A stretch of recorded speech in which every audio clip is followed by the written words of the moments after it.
कृषक कल्याण वर्ष 2026 के अंतर्गत जनप्रतिनिधियों और प्रबुद्धजनों के अभिमुखीकरण कार्यक्रम का आयोजन कुशाभाऊ ठाकरे हॉल में किया गया, जिसमें प्रदेश भर से जनप्रतिनिधि, अधिकारी और विभिन्न क्षेत्रों के प्रबुद्धजन शामिल हुए। कार्यक्रम में मध्य प्रदेश के मुख्यमंत्री डॉक्टर मोहन यादव मुख्य अतिथि के रूप में मौजूद रहे।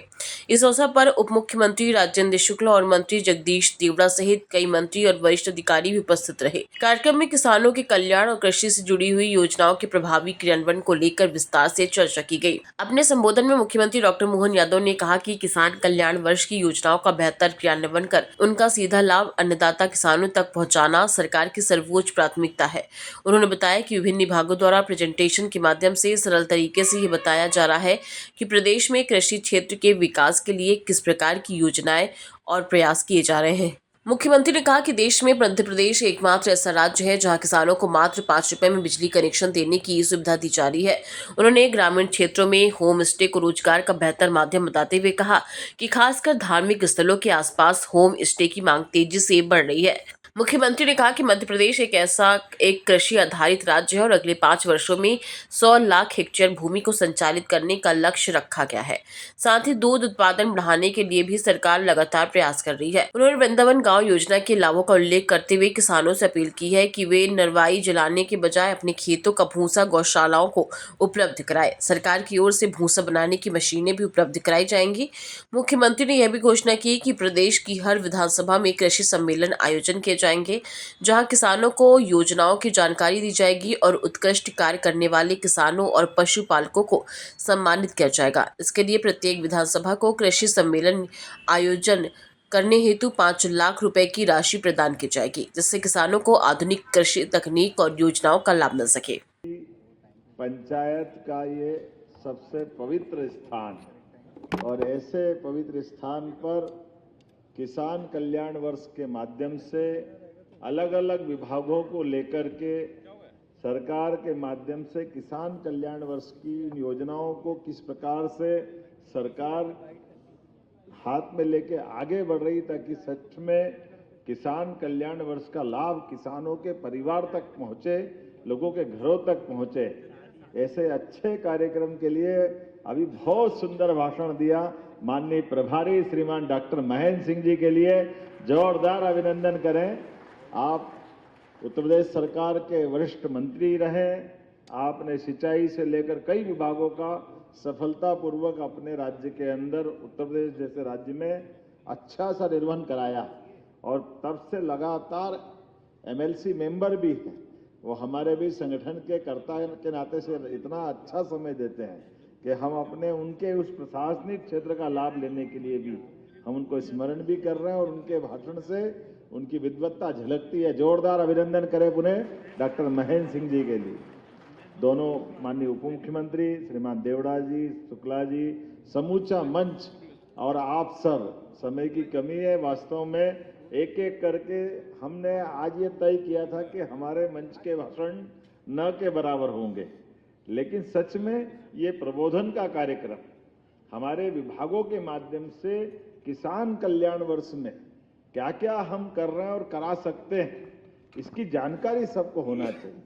और जानकारी होने में भी उसका सरलीकृत रूप से एक विभाग पूरे साल अच्छा खासा कई सारे काम करता है, लेकिन 2 मिनट से 5 मिनट में इसको समेटना है, ये जो समय की बाध्यता है उसके कारण से वो अपनी बात पूरी रख रहे हैं। मुझे याद दिलाना पड़ा कि 5 रुपए में बिजली का कनेक्शन भी जरा ये तो बोलो, वो अपने किसी को पूरे देश के अंदर एकमात्र राज्य है जो किसान के लिए बिजली का कनेक्शन लेना है कृषि पंप का, तो विभाग केवल 5 रुपए में कनेक्शन दे रहा है। जोरदार अभिनंदन करें। ये अपने इस बात की प्रतिबद्धता कि हाँ, हम किसानों की सेवा करना चाहते, किसानों के बीच काम का माहौल बनाना चाहते और एक एक विभाग जितने अच्छे ढंग से माननीय महेंद्र सिंह जी ने बात कही है, कई कुछ बातें व्यवहारिक रूप से भी मैं बात करना चाहता हूं।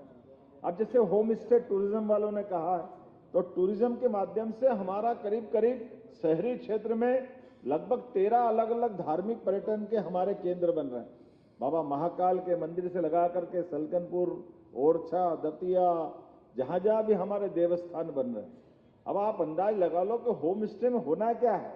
ये कभी कभी अंग्रेजी के शब्द हमको अपनी सीमितता लगे थे, है कुछ भी नहीं उसमें।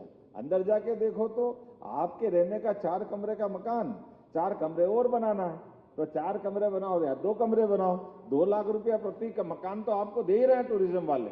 तो अगर आपने कमरा बना करके रख लिया और अपने घर में मेहमान रुकने की व्यवस्था कर ली, तो ना तो आपको बिजली का कनेक्शन कमर्शियल करना है, ना आपको होटल का लाइसेंस देना है, बाकी कुछ भी नहीं करना है, बल्कि 20 लाख तक की आय भी आपकी उसमें जीएसटी से बाहर कर दी है। तो ये जो अपने घर के आसपास लोगों को रुकवा करके अपनी आय बढ़ाना है। अब ये आम के आम गुठली के दाम ही है ना। कभी कभी अपने में से कोई अपने कार्यकर्ता भी बहुत सारे हैं जिनके लिए हम इन प्रकार की व्यवस्था में उसकी आर्थिक ताकत बढ़ा सकते हैं। और ये होम स्टे वास्तव में बहुत चल रहे हैं। अभी तो ऐसा हो गया कि कई जगह धार्मिक शहरों में तो टूरिज्म को जो आंकड़ा बता रहा उस आंकड़े से 10 गुना ज्यादा है, बड़ा आंकड़ा है। और ऐसे ये केवल एक सेक्टर में नहीं, हर क्षेत्र में भी। जैसे लघु कुटीर उद्योगों की बात आई तो अभी वो बताने के लिए समय कम पड़ गया। आप फसल लगा रहे हो, लेकिन फसल के साथ आपने मधुमक्खी पालन कर लिया। अब मधुमक्खी पालन का डब्बा ही तो रखा है, आपको शहद बनना चालू हो गया और शहद बनते बनते आपकी आमदनी चालू हो गई। ऐसे दूध उत्पादन के लिए भी सच में पूरे देश के अंदर सबसे अच्छी संभावना मध्य प्रदेश की है। इतना बड़ा हमारा, आपने आंकड़ा सही बताया, खेती के अलावा बहुत बड़ा हमारा फॉरेस्ट का इलाका, लेकिन पशुपालन तो हम हर जगह कर सकते हैं। पशुपालन में क्या आपत्ति? और उन्नत पशु जिनकी अच्छी दुधारू क्षमता हो, दूध देने की ज्यादा ताकत हो। अब इसी के भरोसे तो हम दूध के लिए ही और मार्केट बना रहे हैं। 9% का संकलन अभी है, इसको 20% तक ले जाएंगे। लेकिन राज्य अपना एकमात्र ऐसा रहेगा इसी सत्र से जो पहली से लेकर 8वीं तक के बच्चों को स्कूल में दूध फ्री पिलाएगा।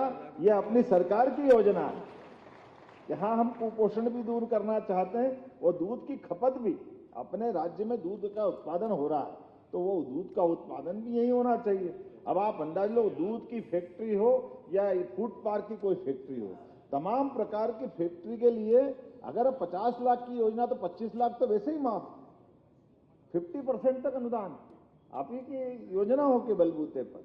और एक ये नहीं, जैसे अभी आपने सही कहा कि हमारे जो गौशाला हैं, अब ये अपनी सारी योजनाओं को लेकर के जितने विभागों ने अपनी बात कही है नीचे तक जाने के लिए ये कार्यशाला सब प्रकार के लोगों को जोड़ करके बुलाई गई है, जिसके माध्यम से अपने सभी माननीय विधायक भी बैठे हैं, बाकी भी सारे अलग अलग प्रकार से कृषि क्षेत्र से। अब अपना तो राज्य लगभग 80% से ऊपर कृषि प्रधान ही तो राज्य है और इसमें भी राज्य की आबादी का 60% से ज्यादा हिस्सा इस सारे विभागों में आ जाता है।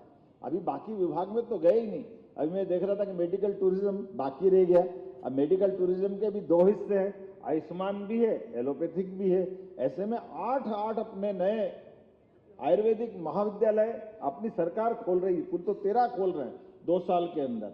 और ये सच में जैसे इरिगेशन डिपार्टमेंट ने बताया कि हाँ, हम जो कह रहे हैं वो करके दिखा रहे हैं कि 5 साल के अंदर 100 लाख हेक्टेयर का रकबा सिंचित करके अपन जमीन पर उतारने वाले। इसमें कुछ गलत बात नहीं।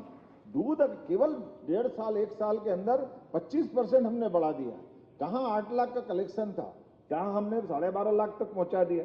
दूध के ऊपर किसानों की और खास करके उनकी आय का हिस्सा देखो तो प्रति लीटर दूध 5 रुपया उसका दाम बढ़ गया।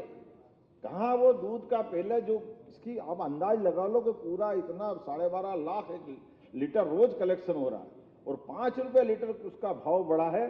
तो आप बताइए उसके घर के अंदर उसकी आर्थिक इकोनॉमी बढ़ी कि नहीं बढ़ी? वो पूरी बदल रही। ऐसे सब क्षेत्रों के अंदर बात करें इतने प्रकार से। लेकिन अब हमको क्या करना है ये तो हमने सुन लिया, हमारे स्तर पे क्या करना है तो आपको अपने स्तर पे करना है। जैसे ये कुछ अंग्रेजी के शब्द अच्छे भी हैं लेकिन बड़ी चुनौती भी रहती है। अभी तो हमने कहा कि भैया अब इसके सरलीकृत रूप से जो हो सकता है वो करो। जैसे वृंदावन गांव, अब वृंदावन गांव के अंदर अपनी गौशाला भी होना है जैसी कल्पना की गई है। तो गौशाला के लिए तय करें कि आसपास के किसी गांव में कोई नरवाई नहीं जलाए और सारा भूसा गौशाला में आ जाए। तो ये जो प्रबंधन कर रहे हैं कि हर हालत में उसके लिए ट्राली भी और उसका यंत्र भी ये सब अपने पास से देने वाले हैं ताकि आपकी गौशाला आत्मनिर्भर हो जाए और नरवाई जलने से बच जाए। क्योंकि हम ये कहें कि भाई बोलने के लिए नहीं, इसी साल अपने आप प्रबंधन कर दे। अभी गेहूं का सीजन चालू होने वाला, कटाई का कई जगह कट रहा होगा, तो तुरंत भूसा इकट्ठा करने का काम। और ये तो कल्पना अच्छी की गई, जितनी गौशाला है सबका भूसा अपने पास आ जाए। तो ये जो प्रैक्टिकली हम उतार के नीचे दे रहे हैं। फिर कृषि यंत्रों की किराने की दुकान, सरल भाषा में सहयोग नाम से आप सब प्रकार के कृषि यंत्र, अब 2 बीघा 4 बीघा 5 बीघा का खेत वाला है, वो बेचारा कहां से लाएगा यंत्र? तो आप अपने विधानसभा के क्षेत्र में ऐसे ही दुकानें खुलवाएं, उसमें हम मदद करेंगे, ताकि वो सामान अपने वहां से किराए पे, उसकी खेती बाड़ी छोटी मोटी वाला भी है, और ट्रैक्टर से अपना यंत्र ले जाए और वापस ले आए। अब ये बहुत छोटे छोटे प्रयोग है, लेकिन इसके लिए भी हमको जागृति भी करना है। तो आप अपने विधानसभा क्षेत्र के अंदर 4-5 सम्मेलन कर सकते हैं, और 4-5 सम्मेलनों के लिए जो मदद चाहिएगी कृषि विभाग के माध्यम से हम वो भी कराने को तैयार हैं, ताकि हर एक विधानसभा के अंदर ये सकारात्मक माहौल बने। उसमें उद्यानिकी का हो, ताकि अच्छे प्रकार की उद्यानिकी कैसे हो सकती है, एग्रीकल्चर अच्छा कैसे हो सकता है, प्राकृतिक खेती अच्छी कैसे हो सकती है। और इसी में जैसे हम में से कोई अगर अपनी खेती के माध्यम से, कई सारे किसान जब अच्छे फलोत्पादन की बात करता है, अब तो वो कितना बड़ा बड़ा मुनाफा बता रहे हैं।